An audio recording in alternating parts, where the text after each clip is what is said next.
曾經我都成140磅嘅喎，到底點樣減到而家100磅嘅身形呢？今次會分享我嘅瘦身血淚史，當中有好多減肥怪招要同大家講下嘅。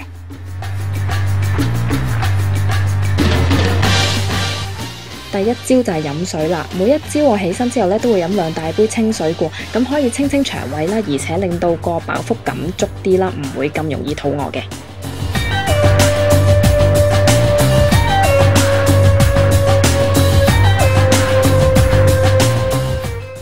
第二招就係每日食1個蘋果啦。曾經咧，我試過連續3日每日只係食1個蘋果咧，成功減咗10磅嘅喎。當然呢啲都係水腫嚟噶啦。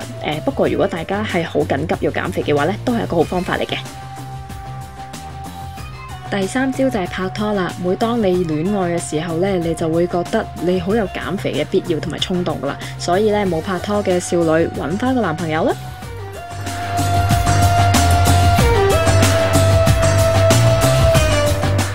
你睇佢咁開心就知點啦。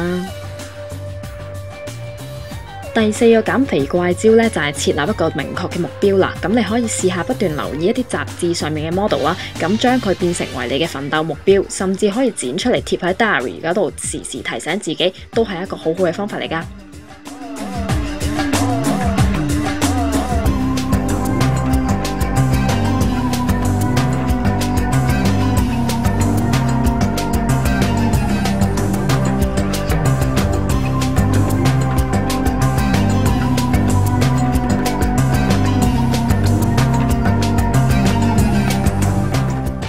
第5個經典方法咧，就係買一啲好細件嘅童裝啦。我通常咧就會買一啲勁細，甚至係 BB size 嘅衫啦。着咗上去之後咧，你嘅肥肉就會無所遁形。當你照鏡見到自己咁樣嘅身形咧，自然就好有動力啦。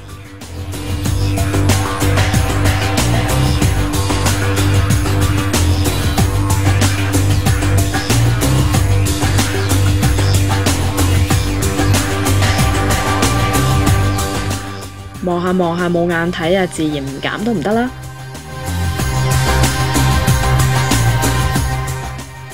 第6招呢，就係狂着衫焗汗減肥法啦。通常我會着好多件外套啦，就算大熱天時都着到咁厚去跑樓梯嘅，咁樣呢，就可以令到我焗汗效果更加事半功倍啦。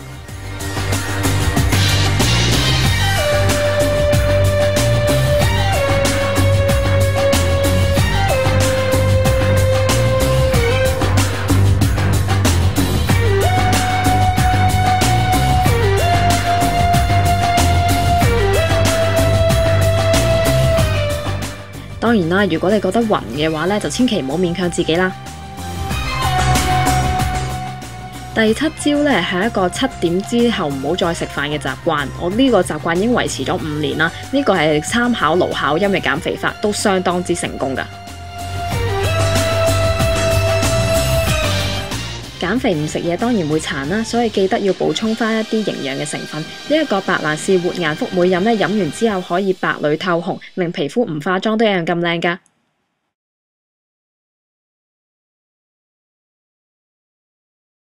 減肥最緊要減得開心，祝大家可以成功減肥啦！